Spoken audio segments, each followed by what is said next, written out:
Құрметті Астана қаласындағы халықаралық мектептің қауымдастығы, құрметті әріптестер және достар, биылғы жыл мектебіміз үшін ерекше жыл.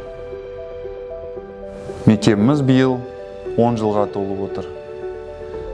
10 жылдың ішінде біз көптеген белестерді бағындырып, әртүрлі қызық сәттерді бірге кештік. Осы 10 жылдың ішінде сіздердің қосқан үлестеріңіз үшін барлығыңызға зор алғысымды білдіремін.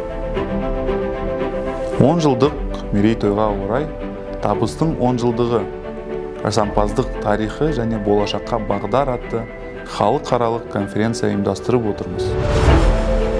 Бұл оқытудың ең өзекті және инновациялық тәсілдерін талқылау үшін білім беру саласындағы жетекші сарапшыларды жинайтын бірегей оқиға болмақ. Тәжірибемен бөлісу үшін әртүрлі елдерден спикерлер келеді. Бұл оқушыларды, ата-аналар мен ұстаздарды жаңа білім алуға шабыт беріп, біздің аймақтың білім саласының дамуына тамаша мүмкіндік болайын деп отыр. Барлықтарыңызды осы конференцияның сыйлы қонағы болуға шақырамын.